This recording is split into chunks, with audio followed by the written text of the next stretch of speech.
નમસ્તે વિદ્યાર્થી મિત્રો, તારીખ 3 મે 2026ના રોજ લેવાયેલ જે ટાટ એક્ઝામ હતી તો તેમાં પેપર લીક થયું છે તેવી માહિતીઓ મળી રહી છે. તો તેમાં કેટલું સત્ય છે તે આપણે અને માહિતી શું છે, શું થયું છે ટાટ એક્ઝામના પેપરની તેના વિશે વિગતે આપણે તપાસ મેળવી છે. તો શું થયું છે તે આપણે જોઈએ. તારીખ 3 મે 2026ના રોજ થયેલી ટાટ માધ્યમિક પરીક્ષામાં સુપર હાઈસ્કૂલ ઓઢવ એટલે કે અમદાવાદમાં થયેલી ગંભીર શંકાસ્પદ પ્રવૃત્તિની તપાસ કરવા બાબત ગુજરાત રાજ્ય પરીક્ષા બોર્ડ દ્વારા લેવાયેલી ટાટ માધ્યમિક પરીક્ષામાં લાખો ઉમેદવારોના ભવિષ્ય અને મહેનતનો સવાલ જોડાયેલો છે. અમદાવાદના ઓઢવ વિસ્તારની એક શાળામાં બનેલી ઘટનાએ સમગ્ર પરીક્ષા પ્રક્રિયાની પારદર્શિતા સામે ગંભીર પ્રશ્નાર્થો ઊભા કર્યા છે. જાગૃત ઉમેદવાર દ્વારા મળતી માહિતીના આધારે ઘટનાનું વિગતવાર વર્ણન. તો કેન્દ્ર કયું છે તો કે સુપર હાઈસ્કૂલ અંબિકાનગરમાં આવેલું છે ઓઢવ અમદાવાદમાં. બ્લોક નંબર 11 સંસ્કૃત વિષય. મુખ્ય ઘટના શું બની છે તો પરીક્ષા દરમિયાન એક મહિલા ઉમેદવાર એવી માહિતી મળી છે.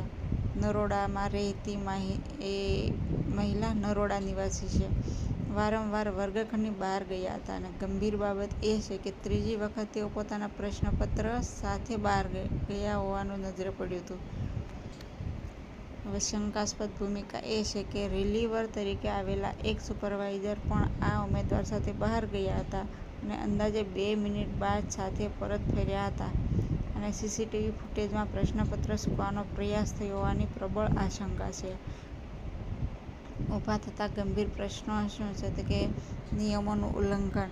તો પરીક્ષાના કડક નિયમ મુજબ કોઈ પણ ઉમેદવાર પ્રશ્નપત્ર સાથે વર્ગખંડની બહાર કેવી રીતે જઈ શકે, કેમ કે બહાર નીકળવાની મનાઈ છે. બીજો પ્રશ્ન એ થાય કે સુપરવાઇઝરની મિલીભગત હશે. શું સુપરવાઇઝરની હાજરીમાં પ્રશ્નપત્ર બહાર મોકલી એક્સપર્ટ દ્વારા સોલ્વ કરાવીને જવાબો અંદર પહોંચાડવામાં આવ્યા છે? ત્રીજો પ્રશ્ન એ થાય કે સેન્ટર ફાળવણીમાં વિસંગતતા. જ્યારે સાબરકાંઠા અને કચ્છ જેવા દૂરના વિસ્તારોના વિદ્યાર્થીઓને અમદાવાદ ધક્કા ખાવા પડ્યા ત્યારે સ્થાનિક એટલે કે નરોડાના ઉમેદવારને ઘરની નજીકનું જ કેન્દ્ર કેવી રીતે ફાળવવામાં આવ્યું? શું આ કોઈ પૂર્વાયોજિત કાવતરું છે?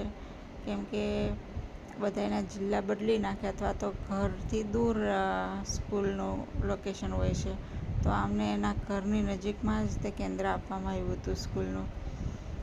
પ્રશ્ન નંબર 4 એ આપણને ઉત્પન્ન થાય કે તંત્રની નિષ્ક્રિયતા. જાગૃત ઉમેદવારો દ્વારા સ્થળ પર વિરોધ કરવા છતાં જવાબદાર અધિકારીઓએ આ બાબતને ગંભીરતાથી કેમ ન લીધી? હવે પરીક્ષાના આંકડાકીય તથ્યો શું તો કે કુલ નોંધાયેલ ઉમેદવારો 2 લાખ ને 2.10 લાખ હતા. એમાંથી હાજર 1.81 લાખ એટલે કે 86% જેવા હાજર રહ્યા હતા અને કેન્દ્રોની સંખ્યા હતી 6 જિલ્લામાં 1058. જ્યારે 86%થી વધુ ઉમેદવારો આકરી ગરમીમાં પોતાની પ્રમાણિકતાથી પરીક્ષા આપી રહ્યા હોય ત્યારે આવી ગેરરીતિ લાખો મહેનતુ યુવાનોના મનોબળને તોડી નાખે છે. હવે અમારી સ્પષ્ટ માંગણીઓ વિદ્યાર્થીઓ શું કરી રહ્યા છે તે કે અમે ગુજરાત રાજ્ય પરીક્ષા બોર્ડ અને શિક્ષણ વિભાગ પાસે નીચે મુજબની માંગણીઓ કરીએ છીએ. તો પહેલી કઈ છે તો કે સીસીટીવી ફૂટેજ સાર્વજનિક કરો. બ્લોક નંબર 11 અને લોબીના તમામ સીસીટીવી ફૂટેજ જાહેર કરવામાં આવે જેથી સત્ય જનતા સામે આવે. અંદર અને બહારના સીસીટીવી બંને જાહેર તો પેપર ક્યાં જાય છે તે ખબર પડે. બીજી માંગણી સમયબદ્ધ તપાસ. આ ઘટના માટે એક સ્વતંત્ર તપાસ સમિતિની રચના કરવામાં આવે જે નિર્ધારિત સમયમાં રિપોર્ટ આપે. અને નંબર 3 કડક કાર્યવાહી. જો ગેરરીતિ સાબિત થાય તો સંબંધિત ઉમેદવારનું પરિણામ રદ કરી સંડોવાયેલા સુપરવાઇઝર અને કેન્દ્ર સંચાલકો સામે ફોજદારી ગુનો નોંધવામાં આવે.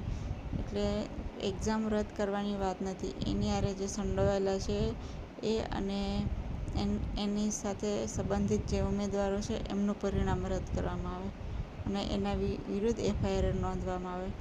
અને માંગણી નંબર 4 પારદર્શિતાની ખાતરી ભવિષ્યની પરીક્ષાઓ અને આવી ઘટનાઓ ન બને તે માટે સેન્ટર ફાળવણી પ્રક્રિયામાં સુધારો કરવામાં આવે. તો આવી અલગ અલગ માંગણીઓ છે અને આ રીતે પેપર લીકની માહિતી જે મળે છે તે આપની સાથે શેર કરવામાં આવી છે. જો આપને આવી માહિતી જોઈતી હોય તો અમારી ચેનલને સબસ્ક્રાઈબ કરો, લાઈક કરો અને શેર કરો. ધન્યવાદ.